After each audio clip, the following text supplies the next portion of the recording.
went off and lived in eastern Honduras on the Mosquito Coast for a couple of years, and I've been there. It's a swamp. He lived in a swamp. Picture Yoda. Premiumbeat.com.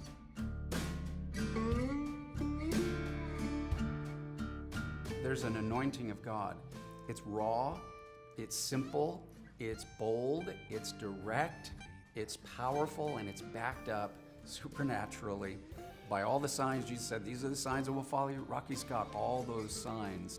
I went there professionally because of a conservation project.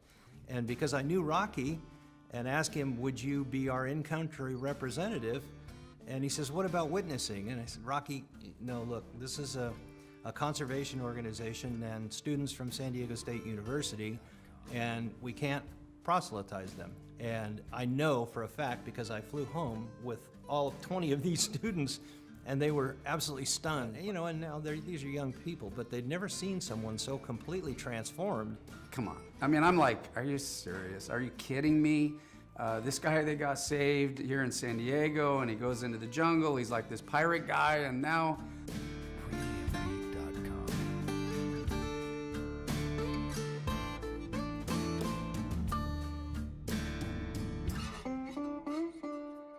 And at that time, it had been a war zone.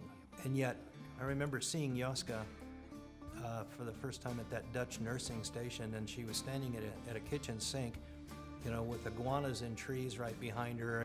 And she was at home, absolutely at home in this environment. My parents were missionaries sent out from the Dutch Reformed Church in Canada. They went to Irian-Jaya, and that's where my brother and I were born. And there were many tribes that never had contact yet with foreigners. And they had their own tribal religion. And yeah, well, we would grow up with them. Our toys were bow and arrows. We'd kick up a pie and shoot a bow and arrow in it. And we'd make our own spears, go hunting on each other. Rocky is impulsive and sometimes, I think, irrational. I was the kind of kid, like in first grade, most of the kids had gone to kindergarten. I didn't go to kindergarten. So when the bell rang, they all lined up by the door. And I remember thinking, I don't like this. I don't like them training me to do something based on a bell. So even when I was a little kid, I was thinking, you know what, I'm not going to go with this.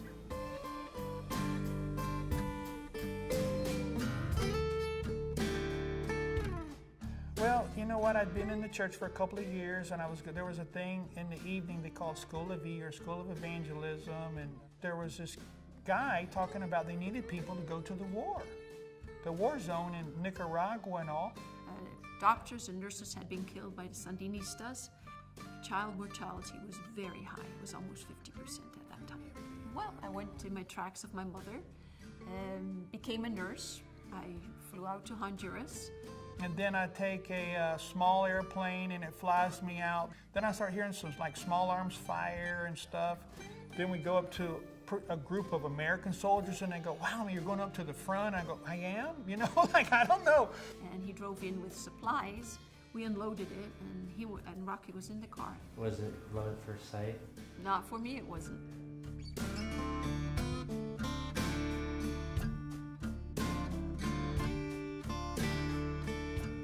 So I thought, okay, well, this is a strange guy. But then later on, we started to get to know each other. In about 3 weeks, I think we got engaged.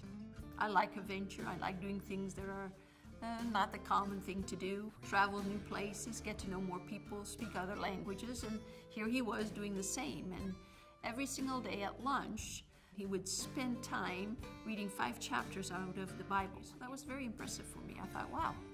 It's a man after God, and that was always one of the most important things in my life. So when did he reveal the whole pirate thing? Was that before you got engaged or after you got engaged? That was after. That was after we got married. Really, my wife and I are just like, how can I say it? Just fall off the truck missionaries, right? We didn't have any special degrees. She's a nurse. I was a sea captain. You know, I got all kind of trouble when I was a kid. So I went down, and then I saw it with my own eyes, and I'm like, wow, it's all validated, it's real, it's true. Now, these numbers are coming from Bolivia. We've been there the longest, 19 years. Every single school that's used this program for more than 2 years, the suicide rate has dropped to 0 and it has stayed there. Teen pregnancy, 80% reduction. In fact, not only is it not exaggerated, it's actually bigger, deeper, and more profound than I could even imagine. The good stuff went up, bad stuff went down. More parents are participating, more kids are graduating, more kids are going on to... What happened? Jesus had an opportunity to give them direction and purpose. Everything that Rocky is not, background, educated, academic, Yoska is. So what we do is we teach 7 life principles. And these 7 principles you can find in the first 2 chapters of Genesis before mankind fell into sin.